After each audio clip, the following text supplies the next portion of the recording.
Welcome back to Royals Weekly. I am your host, Marcus Mead, and joining me as always, the 1/6 of the original lineup of King Gizzard and the Lizard Wizard, my brother Mike. I have literally no idea what that is. You don't know what King Gizzard and the Lizard was? Yes, is it a band? Okay. Yes. All right, cool. It's got one of the best band names in the world. I don't know. I've never heard their music, but nothing beyond the band legendary. name. Oh, what do you need more than a name? When you have a name like King Gizzard and the Lizard Wizard, it doesn't even matter what your music sounds like. People will show up just for the name. Hey, good for them, man. I've heard great album names before, but I've never heard that kind of a band and just straight band name before. Good for them. Oh, sometimes I try and think of like what are the best band names of all time, and they're all bands I've never even listened to their music. So it doesn't matter. It's all about optics at this point. On this week's episode, we'll break down what was an average week for the fighting Kansas City Royals. I'd say they won some, they lost some. There was ups and there was downs. It was a wild week, but only mostly today when they scored 15 runs. That was the only real wild day. I will also answer your questions as part of our second ever listener mailbag episode. We don't do these very often, mostly because it takes work to solicit questions and put stuff out there all the time. And I am very lazy, and Mike is even lazier. So, who knows if we're going to ever do that again. But we do have our second ever listener mailbag, so we'll take a look at some of your questions. The Weekly Weirdos run the show this week. We'll also preview this week's slate of games as we always do, so we're sure we'll crack a few jokes at times and all that sort of thing. But first, a reminder. We have to remind you, go out right now, subscribe, rate, and most importantly, review this podcast on Apple Podcasts. I don't think you can review on Spotify, but you can rate us. Leave us a comment on YouTube. Do all those sorts of things. Those are the sorts of things that move us up the algorithm. They get more people listening to Royals Weekly, and that's what we're really looking for. We need more people listening to this show at all times. How are we going to start a cult eventually if we don't have more followers? We want to recruit that's my question. They tell you to hate the sun, you hate the sun. That's right. Come on. We are here to recruit you. But no, seriously, go out there, help us out, review our episodes, review our show. It means a lot to us. We love just hearing from you anyway. So that's a lot of fun for us. So put out a crazy review, and we'll be very happy about it. Give us 5 stars or a thumbs up or whatever you can do for us. We'd be really appreciated. But now, hey, let's get to some baseball. We're going to start the baseball with roster news, as we always do. And the big roster news of this week was that the Royals brought up a prospect a lot of people are very excited about, very interested in. They traded for him just this year. They brought up Drew Waters this week. I was really surprised about it. I thought they would leave him in AAA for the rest of the year because he struggled mightily before coming to the Royals this year, but he has been playing really well since he got here. Strikeout rate was still really high in AAA, something like 30%, close to it anyway.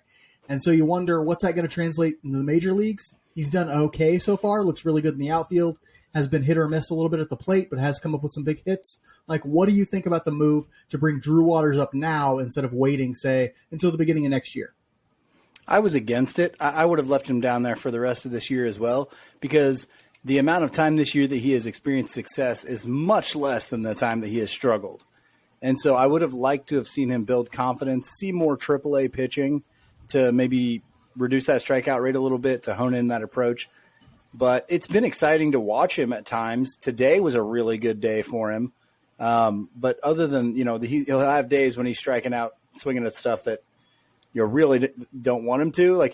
You got to say, okay, the at-bat he took was just a AAA at-bat, and he, needs to be taking major league at-bats at this point. So I'm a little bit surprised that they brought him up this early, and I'm a little bit against that. But they may have the approach of if he's going to be getting meaningful at bats, let's make him the ones that we want him to be facing long term, if that makes sense. So if long term our plan is for him to play in Major League Baseball, and we have the opportunity to play him now, at least he's not up here sitting on a bench, Yeah. A la Kyle Isbell, Yeah. Who sits on the bench a little too much for my liking, but yeah. Yeah. So at least they're playing him, right? So maybe they're thinking, hey, we want him to get his seasoning at the major league level, and this is the kind of season you do that for guys like that. But I think he could have really benefited for another half a year in AAA. The Royals seem to have this philosophy that if your overall numbers are good, they're going to bring you to a level where that level is going to test you. Even if your secondary numbers aren't good, they're still going to promote you. And so that seems to be what they're doing with Drew Waters. It's his overall numbers in Omaha were good. He's having a high batting average, high on base, high slugging. His batting average on balls in play was really high, which indicated a lot of good fortune, or that he was, hitting the ball hard, or both. But the strikeout rate was still really high, higher than you would want from a guy going to AAA to the majors. It seems like, that they think that he'll do the rest of that development in the Major League Baseball. That pitchers there have better stuff. They have better command. That they're going to exploit a weak approach if he has one. And so hopefully not Drew Saylor, but Alex Sumwalt can get him, continuing down the path that he's been on in Omaha, which is swinging at premium pitches, making sure he's not striking out too much. Yeah, if he's in the high 20s, it won't kill him to be in the high 20s as a strikeout rate, but you can't be 35% and be not a slugger. And he's not going to be a slugger. He'll hit for some power, but he cannot strike out at 35% at the major league level. It's just not going to work out for him. So hopefully he can sort of do that development at the major league level, because it looks like that's their plan for him. You're getting a look to see like what the outfield of the future is going to be for the Royals, though. I mean, it's Drew Waters. It's hopefully Kyle Isbell. Maybe it's, some other guys rotating in, or Edward Olivares when he gets back. So it's starting to look like the pieces are going to be in place, and you're getting a preview of what that's going to look like. MJ Melendez will probably be in the outfield quite a bit. Maybe Nick Prado sometimes when Vinny Pasquantino comes back and that sort of thing. So the outfield looks like this is the outfield of the future, at least once we get all the pieces in place off injury and that sort of thing. So that's interesting to see. In the outfield, they made room for him by sending down Nate Eaton. He got sent down back to AAA. Some people weren't too happy about that because they thought it was just a matter of time before he started hitting again. Plus, he's played really well defensively at the major league level, and so they wanted to keep seeing that. But for now, he's going to have to take his lumps in AAA again. We'll see if he gets a chance. I'm sure he'll get more chances at the major league level, and of course, he'll get a chance to win a job in spring training and that sort of thing. But we'll see on Nate Eaton moving forward. In very sad news, Vinny Pasquantino went on the 10-day injured list with a right shoulder issue, a right shoulder injury he got while swinging. It's not great because we'd love to see Vinny in the lineup. He was hitting pretty well there for a while. He was the driver of their offense there, and they've struggled since he went out. But he is unfortunately on the 10-day IL. Hopefully comes back soon. An IL stint as well for Zach Greinke. He got put on the 15-day IL with forearm tightness. That's always a dangerous one, because sometimes that's the precursor to things like a UCL injury that requires Tommy John. He's 38, 39 years old, so I don't think he's probably ever coming back if it is a Tommy John situation. But hopefully it's just a little tightness. He comes back and he's fine. We'll see if he's going to end up coming back next year anyway. And then an IL stint I think we were all just waiting to happen. I mean, we were all expecting it. Josh Staumont went on the 15-day injured list with right bicep tendonitis. He has looked bad for quite a while, at the very least extremely inconsistent. It's good to see him get on the IL, and hopefully he can get ready. He'll have one appearance where he looks like old Josh Staumont, then he's got 5 where he looks like some guy you've never seen before. And I really wonder what they were doing, because they let him throw 42 pitches that day before he went on the IL.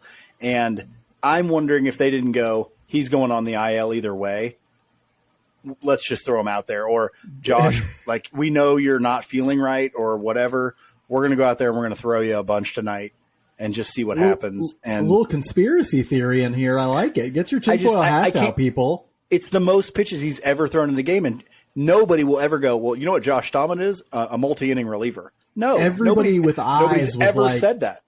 Everybody with eyes was like, throwing? Clearly this guy is hurt. Okay? Like, everybody with eyes could see it. Josh Staumont is throwing 93 miles an hour. It was so clear to everyone that he was not right. And yet they send him back out there to keep throwing and throwing and throwing. I don't know why they did it. I don't know why. I have no clue why they made that decision, but this is where we are now. He's on the 15-day injured list. I have doubts as to whether or not he hasn't looked the same ever since he got COVID. I have doubts as to whether or not he'll ever be back to those levels. We'll see. He's a reliever. That's very volatile, but hopefully he can bounce back and just be strong for the rest of the season and build some momentum going into next year. The week as a whole was decent for the Royals. It was weird. I was surprised when I went back and just I kind of forget games all the time, even though I watch all of them. I kind of forget what happened and the outcome and stuff like that. And so I go back every week and I'm like, all right, what was the record for the week? I expected it to be pretty bad. I went back and I was like, oh no, they went 3-3 this week. Like just a normal 500 team like they've been for a lot of those stretches this week. And so they went 3-3 this week. That brings their overall record to 52-77. They faced some decent pitching this week. They had a weird week because they played that one game against the White Sox and then a 2-gamer against Arizona, a day off, and then a 3-gamer against San Diego. So it was a real weird week for them. Facing the NL West, having the one-game series and all that stuff. They faced some good pitchers and got wins against them. wins against Michael Kopech, Zach Gallen, and Sean Manaea this week. That's pretty interesting. Then they also if you have had those three wins, guys in your rotation, you'd be like, that's pretty good. That's pretty good. Yeah. Michael Kopech then I think just went on the IL immediately. He was out of the game. Oh yeah, he was out. Remember, he was hurt. You and I were talking about how Dylan Cease we thought Dylan Cease would make that start, and then he went. I think an inning and a third against the Royals. Did he even make it a full inning? I thought he just went like thought a batter. He did, but I can't not remember, a batter, but only got like one out. So yeah, he was out almost immediately in that game because he was clearly hurt. But then they battled Gallen. I went to that game. That was a great game. They battled. Singer pitched great. They scratched a couple against Gallen, or maybe just one, but then they really tore up that bullpen. So that was cool to see. And then they just lit Manaea and that Padres bullpen up today. Injuries and ineffectiveness. It's real. They're still hampering both offense and the pitching. It's all up and down right now. I'm doing this because it's real volatile right now. It's just, but all the volatility adds up to about 500, right? Yeah, and that's what young teams are. They're volatile. They score 15 runs one day, and then they get blanked for 3. It's how it goes, and when you have a rotation like we have, consistency is always going to be a big struggle. Right now, we're getting consistency from exactly one pitcher, so that's nice. Yeah. We did see strong performers, and that one pitcher was one of them. Mike, tell us about Brady Singer and his strong performance this week. I got to see it in person, but you're going to talk about it here for us today. Yeah, I mean, it was what he's been for the last 2 months. It was Brady Singer going out there, giving you 7 innings. He gave up 1 solo home run, 4 hits, 6 Ks in that time. In that outing, it was what Brady Singer can be through the changeup a little more this time. Yeah. Than what we've seen recently, which is good to see. The advent of him throwing that backdoor two-seamer and the front side two-seamer to lefties, I mean, and his ability to locate it, it's just unbelievable. So I went ahead and grabbed some season numbers for this too. I know when we do our strong performance, it's just by the week. He had a really strong week with only 1 outing, but for the season, 117 innings pitched already, which is pretty good. Even then, that includes real good some time, considering he didn't start as a starter he was down in AAA for a while. Yeah, so he was like in the bullpen for a week and then went to AAA. So yeah, 117 innings, pretty damn good so far. 3.15 ERA, 120 strikeouts. That means more strikeouts than innings pitched, and to just 29 walks. Guys, that is about what you can. If you can count on that for your number one, you're looking pretty good. That's solid, and so. I'm really excited about the maturation of Brady Singer. We'll talk a little bit more about that later on as well. Yeah, Singer is the only guy you can really rely on right now. I feel great because they got a win today, and then he's got the next start in the next game they play. They'll have an off day Monday, and then Singer comes out for their first game of that White Sox series. You feel like you can get 2 games in a row because his starts start to feel like they really got a chance today. It doesn't matter if they can't score 6. They probably only need to score 3 or 4 today, and so, I love what Brady Singer's doing. It really just validates, and it makes that draft look a lot better. It makes that pick look a lot better. I really like that. Yeah, the only weird thing is Singer has faced the White Sox a lot recently, so sometimes that can be a little tough for a pitcher. But if he's done if he does what to them this time, what he's done those last couple times, is going to get ugly again. Let's hope. Cross him up there for that. My strong performer for the week is another young player we're excited about. I chose Bobby Witt Jr. as my strong performer. He had a rough day today. I think he went 0 for 4 or 0 for 5. I can't remember exactly. But up to today, he played really well. He really, was the only guy hitting in some ways. A bunch of guys went off today, and so the numbers look like, wow, they all had good weeks. They just had good days today because they scored 15 runs today. Looking at you, Dozier, all right? Looking at Salvador Perez, looking at Dozier. There are guys who just went off today. Bobby Witt Jr. had a pretty decent week leading up to today. He was 7 for 25, 2 home runs, 1 triple, 3 stolen bases, 1 walk, 3 strikeouts. It looks like he's now over that hamstring injury and over the sort of time it took to get his timing back off of that. And so that's really good. He's the guy we're all excited to see grow his profile and his numbers and continue to do really well throughout the rest of this year. I think he can. He's not going to win AL Rookie of the Year. I don't think. I think that's going to be sewn up by guys like Julio Rodriguez and things like that. But looking like he can be a real valuable player for us moving forward. Hopefully he tightens up some of the defensive issues, but I think he's really got something going offensively. Now he's sort of picking things up and learning things. For weak performers this week, there were quite a few of them. So we had some options. We still chose 2 hitters. because apparently Chris Bubich, we didn't want to hurt his feelings. He pitched really bad the other day. But Mike, go ahead and tell us somebody who's slumping a little bit after being really hot to start his career. Yeah, Michael Massey hasn't done so well at the plate this week. 2 for 15, 7 strikeouts, and 0 walks. So if you want to see like, hey, what's Michael Massey when he's not going right? What's it going to look like? It's going to look like 0 walks, and it's going to basically look like he's not putting the ball in play enough. He's not making enough contact. So I'm not worried about Michael Massey right now. I think he's got a good track record in the minor leagues. I think he does have, when he's going right, he has a pretty solid approach. And so I'm not too worried about Michael Massey. Plus, he's still going to give you a gold glove level at second base. So no worries, Michael Massey. You'll get it back, buddy. Yeah, this is the path of a young hitter. You come up to the majors, even if you're hot right away, eventually they figure you out. They start doing some stuff. You slump a little bit. It all sort of works together. Nick Prado's going through the same thing right now. Vinny Pasquantino went through it for a little bit. They all go through it, and this is the time for them to work that out. Massey is a little bit more of an aggressive guy. He doesn't have the approach of a Vinny Pasquantino. He swings a little bit more. He just makes quite a bit of contact. So he's not going to have huge walk numbers, but you can't be 0 walks in a week and 7 strikeouts. That's not a formula for success in most weeks. Another guy who sort of struggled this week, and they gave him the day off today. I bet he's just kicking the ground that he didn't get a chance to get in there and hit today when everybody was teeing off because he could have used a bounce back. That was MJ Melendez. He's 2 for 15 this week with 0 home runs, 5 walks, and 5 strikeouts. So he did walk a little bit, which is nice to see. Hopefully that means it's just like some bad luck, some balls in play that aren't falling for him. But again, not worried about him at all. I like to see him work more in the outfield. I'm of the mind that's like he doesn't need to be catching. Some people think he needs to be catching all the time for the rest of the season so that he can work on catching. I'm not of that mind. I'm of the mind that he needs to be playing in the outfield quite a bit and catching maybe 2 days a week to work on catching, and then he can work on it more in the off season. I'm not willing to put him back there and have our pitcher suffer as he can't block balls or can't catch them, has receiving issues or whatever, and bad framing and all this sort of stuff. I really just want him getting work in the outfield because I think that's where he's going to be a lot for the next year or two.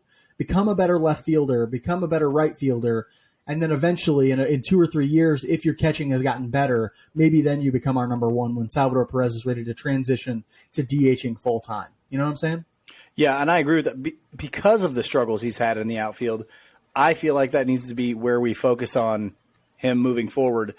There's still open spots there, We know we have Salvador Perez for next year. We know he's going to still be the best defensive option for us there next year. Get him time in the outfield. Get him to where you can be a reliable left fielder, reliable right fielder.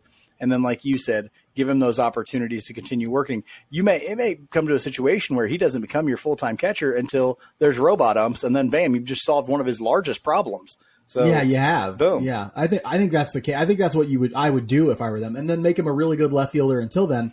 And then you got options. Maybe you have another guy coming up through your system who's a really good defensive catcher, but maybe not great with the bat. And you're like, well, I'd rather have him catch and then put Melendez in left field if Melendez can be an above-average left fielder, which his athleticism and his arm says he's got the tools for it. Maybe he doesn't read balls well enough yet. He doesn't. But, give him time. Give him practice. And maybe that's a skill. There. You gotta get a lot of reps at that.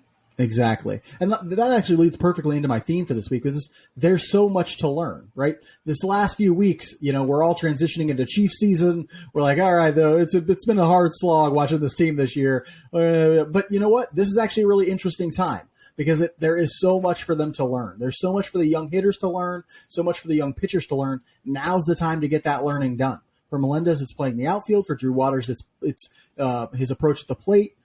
For Kyle Isbell, it's his approach at the plate and things like that. There's a lot to learn in these next 4 weeks.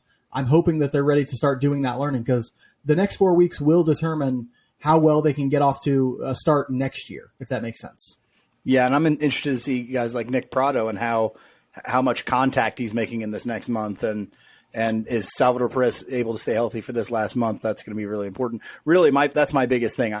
My theme for the week is fingers crossed, because in this last month, I don't want to see any major injuries from Brady Singer to start. That's, I think, the most important one. Oh, and that's huge. After that, it's can Salvador Perez stay healthy? Can Bobby Witt Jr. stay healthy? Can MJ Melendez stay healthy? And so just stay healthy. No injuries, no major injuries in these last few weeks. And I think if that happens, then they do get the work that they need. And so it'll be interesting. I'm really looking at some very specific indicators and things moving on for this last month. It's really, really, really important to us that you subscribe, rate, and review this podcast on whatever platform you use. Subscribing, rating, and reviewing helps more people find the show and lets us know we're doing something right and you want us to produce more content. Plus, Mike gets all of his self-esteem from our subscriber numbers, so help him feel better about himself and smash that subscribe button. It's free. It takes about half a second, but it does us a world of good. And make sure to follow us on Twitter, Facebook, and Instagram as well. We're on all the social medias that we care to be on anyway. We post a ton of additional content on there, a ton of analysis, so every day. So interact with us on there. We love to sort of interact with people. Make sure you're connecting with us on the social medias. For this week's Spotlight segment, we turned the spotlight to you, the Weekly Weirdos. For our second ever mailbag, we put out the call for questions, and we'll spend the next few minutes discussing the things that you care about, the stuff that you send in to us for questions. So thank you to everyone who submitted a question. We really appreciate it. We're going to dive right into them so we can make sure to get through as many as we possibly can. We got quite a few, so let's just dive in. Question 1 comes from a Weekly Weirdo with the Twitter handle Marty Jones. Marty asks, what are the chances that the Royals trade a couple of young bats for a starting pitcher? Sometime before next season, I assume. Mike, what do you peg the chances of that happening at? I think it's really low. I think it's 10%. And honestly, I kind of agree with that. I don't want them to trade young bats for starting pitching. I think they have the money to go buy starting pitching. So I wouldn't give up any sort of capital in that sense, minor league capital, that is. Even if you're saying young bats that are at the major league level, the hard part with the young bats that are at the major league level is that they're probably right now more valuable to the Royals than they are on the open market until they prove a little bit more offensively at the major league level. So I don't know that there's a lot of – I think you're going to lose a lot of value trying to trade any one of those guys, like a Michael Massey or like even some people think maybe Melendez because he's a catcher. We already have Salvi, things like that. Or Prado. There are a lot of teams. There are a lot of teams that aren't going to value his defense and won't even consider him a catcher. No, and with Prado, it's like, okay, he hasn't really proven anything at the major league level yet, and so it's like he's going to be a little more valuable to the Royals than he is to. And another thing you have to just think overall, any guy who's controllable for 6 years is going to be very valuable to the Royals because we can't spend the free agent dollars that other teams can. So they're going to value the controllability a lot more than, say, a Yankees or a big market, a big money team. So I think it's really low. I would rather see them go out and spend on some free agent starting pitching. That's going to be, I think, a good class of free agent starting pitching. And so, yeah, it's low. I think the Royals number is low. Chances for doing that is low. And I would personally not do it either. Yeah, mine's pretty low, mostly for that reason that you said about the starting pitching class. It's pretty good. The free agent starting pitching class is pretty deep, and they have the money to do it now. Like, they need to save some money for contracts that they're hoping to give Bobby Witt Jr., MJ Melendez, Nick Prado, Vinny Pasquantino. They'll need to save some money for that, but they don't have a ton on the books for the next couple of years. And so they need to be thinking in terms of, we can go out and buy some short contract free agent guys for 2 or 3 years or even 4 years before guys like Witt and Singer and Melendez and those guys become free agents. Go out and get guys who can do that. These are probably your tier 2, tier 3 starting pitchers, but they should be buying those. Their farm system isn't set up right now, isn't deep enough right now to go out and trade for guys who you would really want, I would think. I put the chances a little higher than yours at 20%, but that's only because in the back of my mind I think, well, they might trade a couple guys for like a guy who isn't a number one. They might go out and trade some for like the 5th guy in the Tampa Bay Rays rotation or something like that, which would cost a couple prospects, but wouldn't take guys like Nick Lofton or Tyler Gentry or Gavin Cross. Wouldn't take any of those guys, but maybe you could put together a package of guys like Hayden Dunhurst and Drew Parrish, Tucker and a Bradley. couple other guys, Tucker Bradley, and get the 5th starter from Tampa or something like that, like a low ceiling guy. Maybe they go out and do something like that, but I still put the odds at like 20% that they end up trading those for starting pitcher rather than just signing it, because I think that's the approach that they should and hopefully will take. Question 2 comes from one of my absolute favorite of the weekly weirdos, a Twitter follower. Hey, we're not supposed to play favorites. Hey, I play favorites. Hell yeah, I play favorites. Some of you are mean to us on Twitter. It's weird. You follow us, you listen to us, but you're like not nice about it. This guy's super nice about it. I love this guy. His name is Rupert on Twitter. He asks, who is a dark horse to be a star player for the Royals moving forward? And then he throws out Tucker Bradley as a name. Is it Tucker Bradley? I don't think it's Tucker Bradley. I don't think he has the power potential to really to have the profile of even an everyday starter in the major leagues. And so if you're not an everyday starter, you obviously can't be a star. But I think he could be a serviceable major leaguer, maybe as a platoon guy or something like that. But Mike, you have a guy who I think is somewhat similar to Tucker Bradley, but maybe with more power potential. Who do you think might be a dark horse to be a star for the Royals someday? Well, first, let me say about Tucker Bradley. I don't dislike Tucker Bradley. I think he's a good prospect. I think his ceiling is probably an Andrew Benintendi. That's like his absolute, if everything worked out right. I think Tucker Bradley could be that. He's got a little bit more versatility in what he can play in the outfield, and he may not be as good as a left fielder because although I don't think Benintendi's all that great in left field, a lot of other people think he's better than I do, but I think he's that kind of a hitter. He hits. He won't hit for much power, but he's going to make a lot of contact with the ball. The guy I'm talking about here is Tyler Gentry, and I don't think before this year anybody would have even thought him as a dark horse to be a star. But I think he is that kind of dark horse guy because he's upped that power quite a bit this year. His AA line this year is pretty nice. Yeah, it's great. It's 320, okay, for a batting average, 425 for his OBP, and 553 for his slugging, which all leads to an OPS of 978. He is just crushing the damn thing. And if you'd asked me before this year, I mean, I knew who Tyler Gentry was because I watched that draft where we took him quite closely, but I wasn't picking him out of that draft. I know that. He has shocked me. And you brought him up earlier this year, and I was like, what? Really, that guy? And then I looked at his numbers like, holy crap, this guy is mashing. And so he's my dark horse. Is he he's definitely a dark horse, though. I don't think there's going to be a whole lot of people driving the Tyler Gentry train.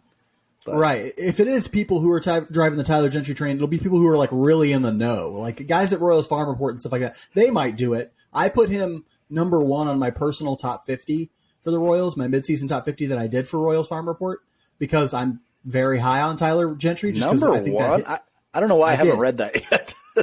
Hey, you're my own brother, and you're not reading my stuff. What's going on busy, here? Man. I'm really You're busy. not busy. What are you, have a kid or something? Get out of here. Anyway, I like Tyler Gentry a lot. He won't be a dark horse to me, but to the mainstream audience, yeah, he'll be a dark horse because, he's a third-round pick. You never really heard of him. He's started in minor leagues during the COVID times, so where everybody kind of got lost in the shuffle. And so, yeah, I think he's just a guy who has that kind of potential. Will he hit that potential? I don't know. If everything works out, I think he's a big-time hitter in Major League Baseball and a star who can play for years as a Royal and be really good. We'll see if that ends up happening. Hope it does because I think he's got a lot of potential. The guy I chose for a dark horse is Carter Jensen. Like I said, people in the know might know who he is. People in the know might think he could be a star, like the Royals Farm Report guys or us or whatever. But the general mainstream audience, the casuals, they're never going to know who Carter Jensen is, except for the fact that he comes from Kansas City, and he's like a Kansas City guy. His line in August, he's down in low A at Columbia right now, but he's only like 19 years old. He just turned 19. Just turned 19, yeah. Yeah, this is technically his age 18 season. And in August so far, he's hitting 343 as a batting average, 506 on base, and a 538 or 537 slugging with 8 doubles, 1 home run, 22 walks, and only 12 strikeouts. The guy hits the ball harder than shit. And that's what's really going to make him soar. He's also a catcher, by the way, the most premium position there is. And so he's a dude who, ton of offensive potential. The reports on his catching have gotten a lot better too, which is encouraging. They're going real slow with him, which is what they should be doing. But if this guy continues to develop, look out. You're talking not just good, superstar good. If he continues to develop as he has. You're saying they're going slow with him, but I mean he's an 18-year-old playing low A. He's going to be 19 years old playing high A next year because you can't keep him in low A after how he's done the second half of this year. I mean, right. When I say they're going slow, they were aggressive to assign him to Columbia this year, but they're not going to let him come up to Quad Cities this year. They're going to keep him in Columbia for the full season. When he goes to Quad Cities, unless he just completely destroys for the first month or two, they're probably going to keep him there the whole year too. The thing is, they're not going to be like, hey, you had a hot 3 weeks in Quad Cities, go up to AA. That's a tough jump. They're going to go slow with him as a 19-year-old in Quad Cities next year, but he's proven that he belongs in Quad Cities next year. That's insane. That's really hard to do. So imagine this. They say that Columbia or Low A is roughly the SEC in college baseball. Imagine a freshman goes to Florida or wherever. Or LSU where Carter Jensen was going to go. Where he was going to go and puts up this kind of stuff in their first year. That's crazy, right? And so he would be a top 5 candidate after this season. People would be pegging him. Scouts would be pegging him as like, oh, this kid's going to be a top 5 pick in 2 years. If, he had gone to LSU and he'd had that kind of, So he's a guy who I pick as like, okay, this could be a dark horse superstar someday for the Royals. Rupert also threw in a question that was about you and me specifically that was like, who's the bigger star, me or Mike? But I think that pretty much is obvious on its face. So we're not going to dig into that. I think we all know. I think we know. Question 3 comes from a good friend of ours, Jacob Milham, who runs the Royals Rundown podcast. A great podcast put out by him and his co-host. I can't think of his name right now for some reason. I want to say it's Mike Murphy, but I think that's the co-host on another podcast I listen to. But we'll see. Anyway, he had a really fun, interesting question, which is give us your craziest Royals conspiracy theory. As a guy who loves conspiracy theories, not as a believer in them, but who just finds them hilarious. I wanted to answer this one too. So Mike, give us your craziest Royals conspiracy theory. Okay. So I couldn't come up with one, but there's one that's very obvious that we talk about. It's an obvious one. I don't know if we talk about it on podcasts much or in we don't overtly talk about it. It's kind of like the thing you're not supposed to talk about because it'll piss somebody off. Exactly. Right? It's going to piss somebody off. So of course, let's go ahead and talk about it here. What do we care? The obvious one is the Jesus connection, right? It's the fact that Dayton Moore, seemingly, if you connect some dots here, won't sign guys unless they are Christian. Dot. And it's like 2 dots. There's not a lot of dots, And so as we were I go back to draft day when we were doing the live YouTube stream with the guys from Royals Farm, and they took Gavin Cross, and immediately, once we were kind of off air, we kind of went over like, oh, okay, well, he certainly fills the bubble for that. Like, check his Twitter bio or his Instagram bio. You're going to see follower of Christ, which is we have no problem with faith. No judgment with that. It seems like an odd way to run a baseball team. But, so the kind of conspiracy is they won't sign or draft anybody who isn't a pretty devout Christian. So that's the obvious one, right? That's like, hey, it's in our face. Like it's quite obvious there. But no, I couldn't really come up with any other ones like, there's got to be some sort of – I want to hear the conspiracy theory that says like, Kyle Isbell never gets to play because he winked at Matheny's sister or something, Matheny's sister's got to be like 20 years older than him. Hey, Isbell. Isbell. He got some dog in him. Yeah, that's right. No. I can't believe you said that. No. So here's what's crazy about Royals and conspiracy theories, right? The craziest ones are the ones that are actually true. They're all true. Which is like they think Ryan O'Hearn belongs in the major leagues. That's the craziest theory, right? But that's true. Like the notion that O'Hearn has they thought Island was a freaking qualified pitching coach. No, they couldn't have. They did. Not Island. Eldred. Oh, sorry, not Eldred. My bad. Yeah. Eldred. Yeah. Yeah, so that's the notion that O'Hearn has pictures or dirt on somebody. That to me is almost more believable than the notion that they think he belongs in the major leagues. Though that is the true version, almost certainly, right? Like it's just that you can't really think in terms of conspiracy theories with the Royals because everything is backwards and twisty turvy. So I don't really know how to answer that one, but it opened a great dialogue. So thank you for that, Jacob. We really appreciate it. Question 4 is really like a 5-parter. From Jackson Purdue, one of our Twitter followers. Thank you for all the questions, Jackson. Really appreciate it. But we got a lot of questions to answer from you here, so we're going to try and rapid fire these. Who should Casey target in free agency? And is Brady Singer the team's ace of the future? Those were 2 he initially came with. Who should he target in free agency? We actually talked about that about 2 episodes ago. So go back and listen to that episode if you'd like some of them. Mike likes Carlos Rodon a lot as like a big splash free agent pick. I like Mike Clevenger, Chris Bassett, Sonny Gray, Nathan Eovaldi. Those are also the 2 second tier or the 4 second tier guys that I think we maybe could target. I'm not really looking at position players because I looked at it and the class is really weak for the only position I think we would really need, and that's third base. I also looked at shortstop just in case we could shift Bobby to third or something. Not great there either. Dansby Swanson is out there, but I don't think we'll have the money to play in that game. Mike, what do you think about free agents you'd like to target? Anything to add? At the position player level, no, not really. Because I think Maikel Garcia is going to get a shot to play shortstop, and that would solve our third base problem because Bobby would then slide to third. And then Nicky becomes your utility guy, which I think is the best way for it to happen. But no, I wouldn't target anybody position player wise. Even like fourth outfielder, we got that covered. We've got utility guy covered. If it's Nicky, we've got catcher covered. The only thing we really need to look at is starting rotation. All of our resources should be put in that starting rotation. You can either do it, like I said, one big splash guy in Rodon. I do like the idea of, I actually like it better, the idea of getting 2 second tier or third tier guys, because I think you need more depth in that starting rotation as well. So, and some of those guys are going to be cheaper than you would imagine. I think Clevenger is going to be cheaper than people imagine, and I think I would go out and give him a shot for sure. He's just, I like him. There's the John Sherman connection. He played in Cleveland. Sherman is our owner now. That makes a lot of sense to me. Mike Clevenger does. If that actually happens, I'm gonna take a victory lap on this podcast. So yeah, those are some of the free agents that we're interested in.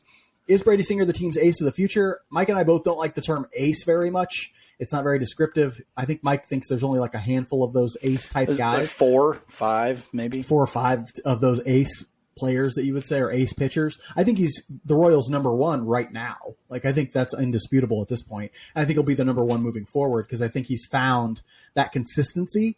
But I don't think he quite rises to the level of what we would call a major league ace. I don't think he's as sure and consistent as a Scherzer in his prime, as a Verlander right now even. And so I think he's really, really, really good. I think he's the Royals' number 1 right now, but I don't think he's an ace as we would think of that. Now, if he develops that pitch or the changeup into a major league average pitch, then maybe, or even maybe slightly better, then maybe you're talking about a guy who can be an ace type guy, like a guy that, I think when I laid him out with Joel Penfield, I was like Kershaw, Verlander, Scherzer, obviously the guy with the Mets that throws 800 million miles an hour. DeGrom. Yes, thank you. Maybe Shohei, but that's it. Like, there's not a whole lot of them. But if he takes that changeup to the next level, yeah, you're mentioning him at that level with those guys. And some of those guys are kind of aging. So there's going to be another, what's his name? Alcantara. He'll be in that next wave, and just that next group that's going to be there. That kid from the Reds, real young kid, Hunter Green. Thank you. Yeah. So yeah, he may end up being in kind of that next wave of guys that you consider an ace, but it's going to take a step forward from that changeup to do it. Yeah. Jackson threw out another question there. It says, also your thoughts on Daniel Lynch. Has he peaked as a 4-5 starter? I'm going to go out and say no. I don't think he has, but they got to get somebody else in there to work with him. His potential is higher. I think he's a solid number 3 at his peak, but not with Cal Eldred leading the show. They have to maximize some more of his pitches, and they have to get the right pitch mix in place, and they have to up his command just as Singer has upped his. And so a step forward in those directions, and I think he's a number 3, and I think he can take that step, but I don't think he's taking that step with Cal Eldred. Yeah, I agree. One of the things I think that needs to be worked on with him is mechanics consistency. I think that sometimes throws off his command. Guys that are that gangly and that tall can sometimes have some trouble with consistent mechanics. That's just how it goes. So when you watch him, early in the year, he had our best strikeout numbers. You can't say a guy that was that good in his strikeout numbers. He had one of the best sliders in baseball for a while. Mm-hmm. You can't say that his peak is a 4 or 5, I don't think. But right now it kind of looks like it is because he hasn't had anybody consistently work with him that's any good at anything. So get him with somebody who can help develop him, get some consistency in that command or the mechanics. And I think you have a guy that could even peak higher than 3 for me. I think he might be a nice 2 to a Brady Singer's 1. But it's going to take some development. And, yeah, I would like to see that very much because I think he's got the potential. He spins it. He throws it hard, Yeah, that makes perfect sense to me. And so we'll go with our last question here. It's from Jordan Foote, good friend of ours. He's the editor of Inside the Royals. He also participates in the sort of Royals podcast universe, guesting on it. We should have him on this show, honestly. We really should. Yeah. He's also, is he a Northwest alum? No, he's somewhere in the MIAA. He went to all right. I'm wrong about that. Emporia or Washburn or something like that. Sorry, I was thinking of Tucker. He wishes. But yeah, he wishes he was a Bearcat. Anyway, question 5, and this will be our final one, comes from Jordan Foote. It says, way too early record prediction for 2023. I'm going to let you go first. I'm going 74-88 because I'm not entirely confident that the Royals are going to go out and spend money on that starting pitching.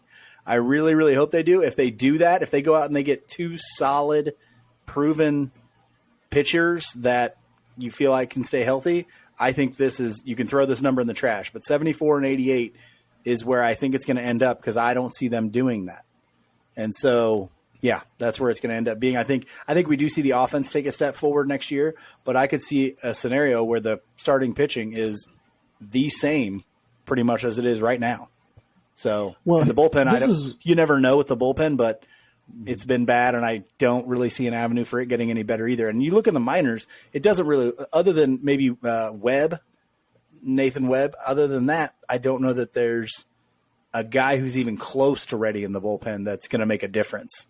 So unless Gabe Spire's hiding down there somewhere, or he could be in the Mojave or in Alaska. We just don't know. Who knows? Okay. Maybe he's leading an expedition somewhere. I don't know. But you're right about that. But here's the thing. I think if we're like, okay, they're going to be the exact same as they are right now. They've been basically 500 for the last 2 months, right? Like since all the young guys have come up, and since Singer has sort of had his turnaround, they've been basically 500, right? Now maybe a couple games under or something like that. That's why I'm going for 78-84 as a record for next year. I think they'll be roughly where we thought they would be this year, except I think they will make changes. I think they're definitely going to try and make a bullpen that's better than this year. I think Stamot being as bad as he's been has really wrecked them. I think they weren't anticipating that. Diekman completely falling off the earth and getting hurt. They didn't expect that. Not Diekman. Brents. Sorry. Yeah. These lefties. Brents. I mean, they didn't expect Brents to fall off the face of the earth. They didn't expect him to be they didn't expect Amir Garrett to be really, really bad for an entire half of the season. So there were just a lot of things that they didn't expect that went against them. And none of those starting pitchers took any steps forward for most of this first half. And so I think they were just waiting on a lot of things, and those didn't show up for about a half a season.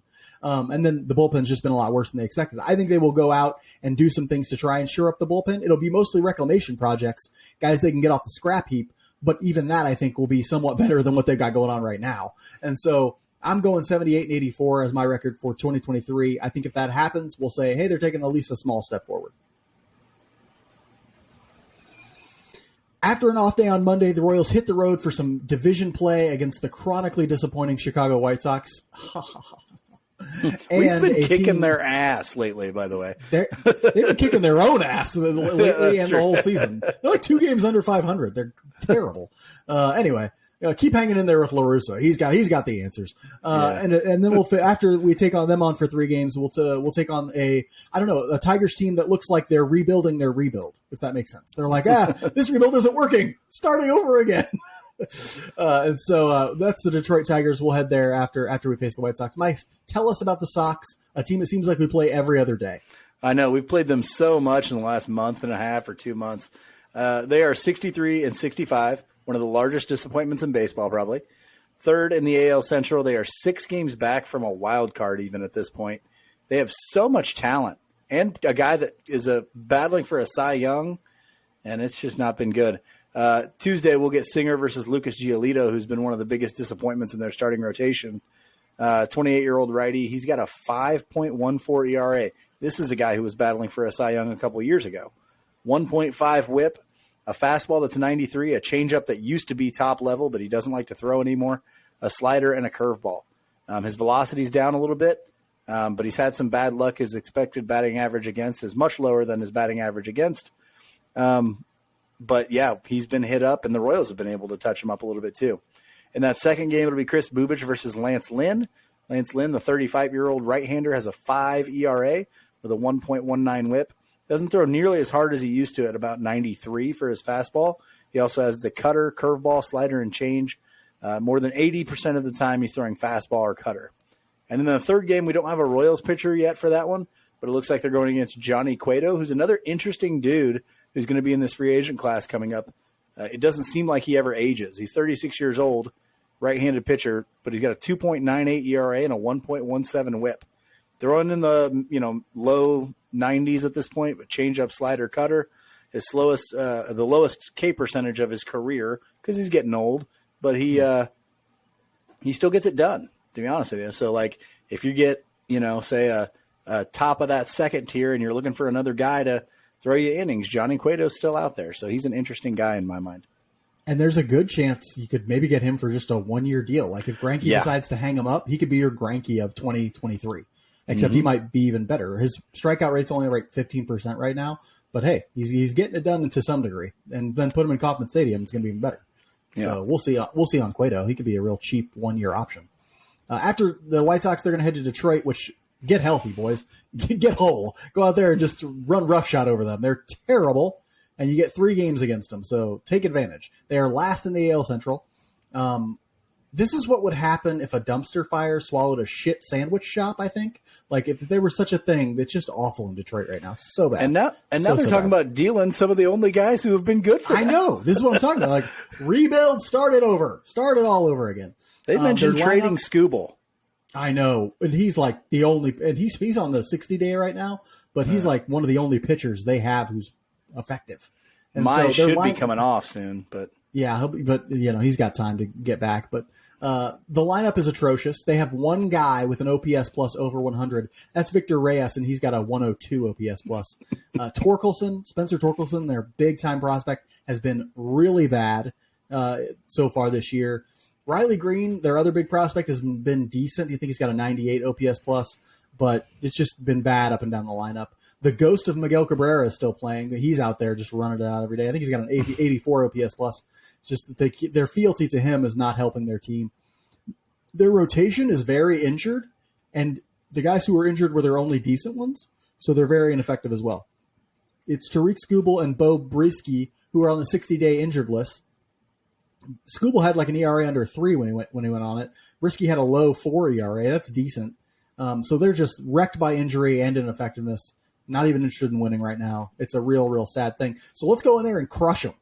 That's what I'm saying. Go in there and crush them. It's a chance. We'll end this week's episode like we end every episode with our Just About Outside segment, where we talk about something that's interesting to us outside the world of baseball. Mike, you are not an interesting person, but I'm sure you've done some stuff this week. Tell us what's interesting to you outside the world of baseball. Friday Night Lights, baby. Friday Night Lights. Them boys is having a time of their lives out there. Don't start with that. So I went out to the football game on Friday night, and I just wanted to celebrate the fact that high school football is back in the state of Missouri. I think Kansas kicks off week 1 next week. I think they're a week behind us. But, it was fun. I went to the Lee Summit North, Liberty North game, one of the biggest games in the Metro week 1. It was so crowded. People were hopping the curb to park in grassy areas like that were very clearly not for parking. I had to drive up a sidewalk to get a place to park. And then when I left, I had to go around this monument that they have out in front of the school. I had to drive around it to get back to the sidewalk I drove up on. It was insane. It was a good game, Liberty North pulled it out, but it was just fun to be out there again, to have all the stuff going on and to watch some high school football. So and especially if you live in one of these towns that's a little smaller and around the metro area, or in the metro area, sometimes that's the entertainment for a Friday night. So it was a big deal in our hometown as kids, and I like Friday Night Lights. I really do. Yep. Let's not. I mean, we might as well just bring it up. I mean, we're starting an 8th grade football dynasty at East Trail Middle School, so we might as well bring it up. It's it's going to happen. Middle schools are kicking off soon too. So that's true. They are. Actually, this ties in. My Just About Outside for this week is you never learn as much about a thing as when you teach it. I had this mentor many years back who sadly passed away, but he's a really great dude, really smart dude named Roger Kirschbaum, and he once told me, as I was sort of worried about teaching writing to people, he goes, listen, the cool thing is you'll never learn as much about a subject as when you teach it. So you're about to learn a lot about writing. And I was like, that's cool. That's a cool thing. But it proved to be 100% true. I have learned so much in my time as a teacher of writing. But recently, my brother has been nice enough to allow me to volunteer football coach on his middle school football team that he coaches. And so I've been actually learning a ton about football and about the coaching of it just by doing that, right? And so I love this notion. So if you're interested in like, oh, I'd like to learn more about this, put yourself in a position where you have to teach it. You know, do it informally. You should be qualified if you're going to teach something in like a school or something like that. But if you're what are you like, doing? Teaching open heart surgery. Yeah, learn by doing. That. Here we go. Learn by doing. No. But you know, the thing is, if you're like, I want to learn more about art, teach art to your kid. You know, I want to learn more about woodworking. Teach woodworking to, you know, somebody, your spouse or your partner. You know, like put yourself in a position where you have to teach something, or like if you're fairly well knowledge on a subject, then put yourself in a position to teach it. You'll learn even more about it.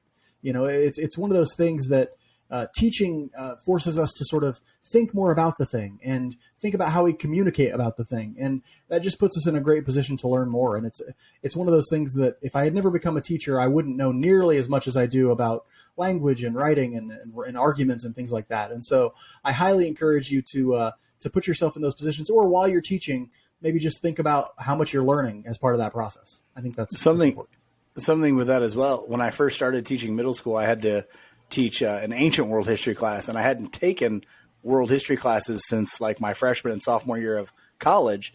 And so I had to go back and like learn it. And so I was like learning while I was teaching it, but that actually grew an interest in ancient history that I had never had. I had never been interested in it. Didn't really like it. I liked American history. I liked modern American or modern European history, but I hated ancient history. And then when I started teaching it, I started to develop a real passion for it. And so I went back and started learning about all that stuff that I had really just kind of blanked on for a long time. So that was cool. Yeah. So get out there, learn, teach. It'll be really developing, really a lot of growth for you if you get a shot with that. Another thing that will give you a lot of growth is if you watch more Royals baseball, listen to more Royals Weekly, go out and subscribe, rate, and review us on YouTube and Apple Podcasts and all those sorts of things. We really, really hope you do. We really appreciate it when you leave us reviews. Until then, we'll see you next week. Until then, be good to each other. And go Royals.